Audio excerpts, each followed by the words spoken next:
الحلقة الخامسة.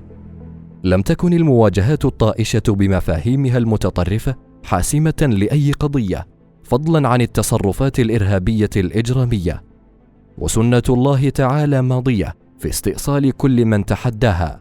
وقد مكث النبي صلى الله عليه وسلم في مكة 13 سنة وهو يواجه كافة أساليب الظلم والاضطهاد له ولأصحابه، ومع ذلك نهى أصحابه أن يواجهوا من أساء إليهم، بينما كان الصحابة وقتئذ في غاية الرغبة للمواجهة.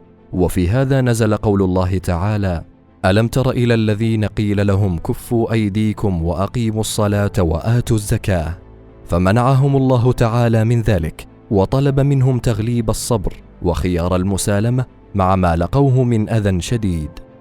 نعم، إنها حكمة الإسلام التي استطاعت أن تصل لقلوب العالمين. وسؤالنا: ماذا جنى التطرف من همجية تصرفاته؟ وما عائد ذلك على الإسلام والمسلمين؟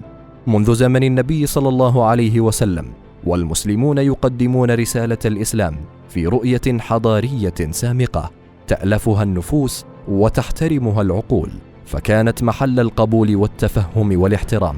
وأما تيارات الغلو والجفاء التي انتهجت التطرف والإرهاب مسلكا، فكان نتاج عملها التنفير من الإسلام وتشويه صورته وتكثير أعدائه، فقبحوا صورة الدين حتى عند بعض أبنائه، فكانوا سبب جنوحهم عنه.